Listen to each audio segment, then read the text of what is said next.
How do you survive sometimes when the world throws such a pile of shit on top of you that you can't dig out, that you're forced to deal with not only yourself, but the circumstances in ways that you never dreamed possible, that you never thought you would have to do.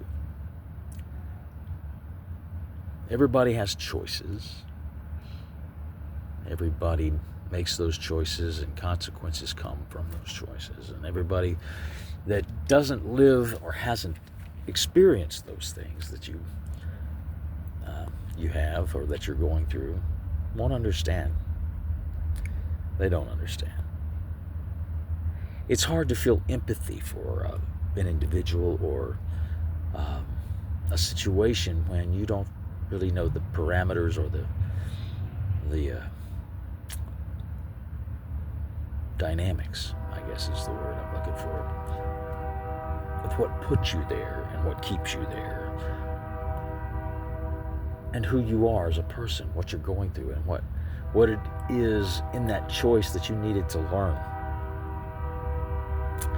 So anyway, I'm going to take you around and show you a couple things to familiarize you with what this channel is going to be about. This is about urban survival out of necessity, okay? Out of necessity. And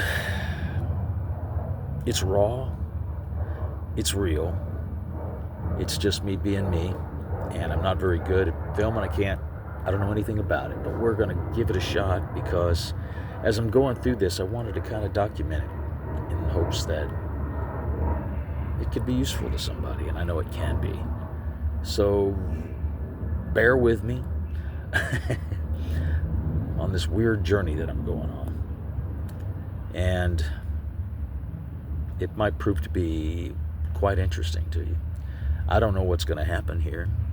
I can tell you that I'm a guy that's always had plans and always dreamed about being what I want to be. I came here with a dream in my heart about 40 years ago, and maybe 45, actually 1984. And I'm not going to tell you where I'm at. I guess you can figure that out on your own over time. But you will never know the location of where I'm at because that's not to ever be revealed. And I'll never reveal it. So I want to show you, though, what is possible in plain sight. At least that's the goal. A way to survive comfortably and be off the grid, and to use very little in terms of resources to create something that can actually help you and cover your survival, right? It can actually sustain you in times of bad weather, times of uprisings, times of lack, times of distress when you don't have a dime and you don't have a chance and you don't have a choice. It's ways of dealing with life and my way of dealing with life. And you know, it's not for everybody, but it's the way it's the way I've learned to survive, I guess. And it's all my skills that I've accumulated over the years being utilized to keep me going and to keep my head up in times when the whole world wants to bring you down. I'm going to prove I'm opposite of that, and I'm going to prove the opposite of that.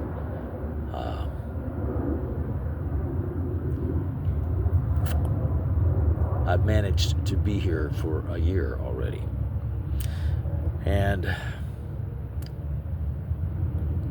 I never would have dreamed that I would be out here. I've been quite wealthy before. a couple of times.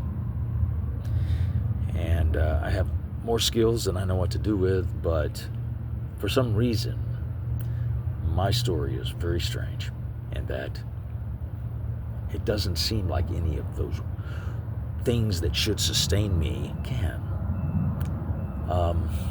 Although there are skills within that set of experiences that I uniquely possess that are relative to exactly right now what I'm doing in survival in an urban environment without any resources.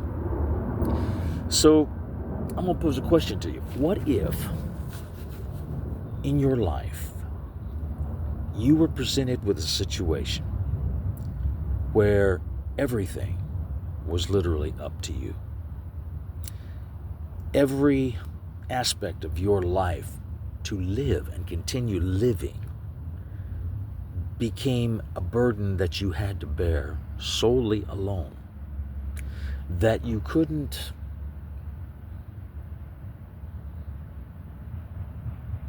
receive help, I guess. You could ask for it, but you not necessarily could you receive help from anyone. How would you handle life? How would you survive? And how would you embrace that moment? That, I guess, is a question you should ask yourself all through watching these videos, because that is the situation I found myself in, where everybody I knew died.